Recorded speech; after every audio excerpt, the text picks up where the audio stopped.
शायर मुनव्वर राणा अब इस दुनिया में नहीं रहे। मुनव्वर राणा का नाम आपने जरूर सुना होगा, या उनका वो शेर जिसमें उन्होंने कहा था कि किसी को घर मिला हिस्से में या कोई दुकान आई, मैं घर में अपने सबसे छोटा था, मेरे हिस्से में माँ आई। 26 जनवरी साल 1952 को जन्मे मुनव्वर राणा 71 साल की उम्र में इस दुनिया से रुखसत कर गए।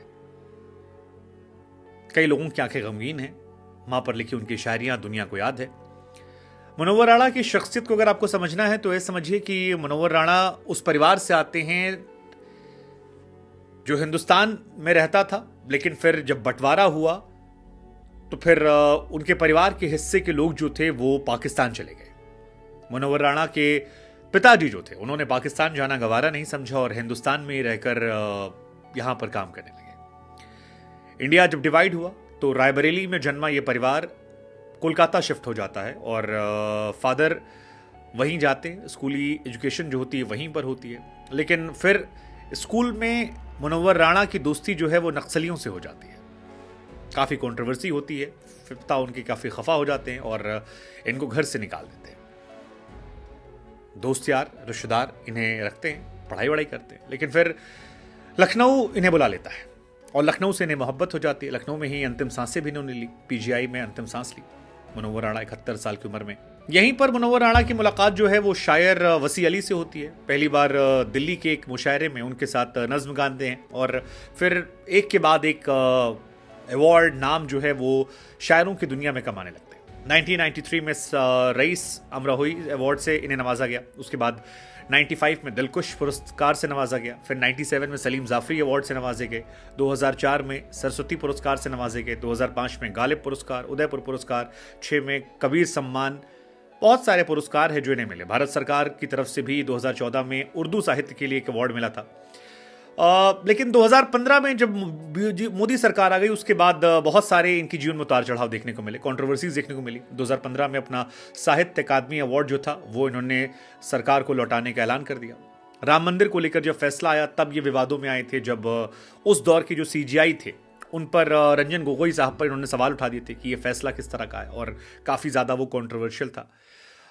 किसान आंदोलन को लेकर भी ये चर्चा में थे, वहां पर भी काफी कंट्रोवर्सी थी जब ये कहा कि संसद भवन को गिराकर वहां पर खेत बना देना चाहिए।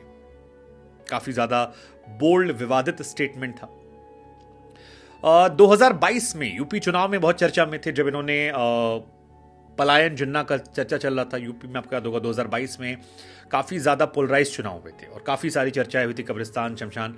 तब इन्होंने कहा था कि अगर योगी जीते तो वो यूपी छोड़ दे, और ये बयान आखिर तक इनके साथ रहा क्योंकि इन्होंने कह दिया था कि भाजपा की सरकार है, मुसलमानों में खौफ है और अगर बीजेपी आ जाती है ओवैसी की मदद से तो वो यूपी छोड़ देंगे, पलायन कर लेंगे।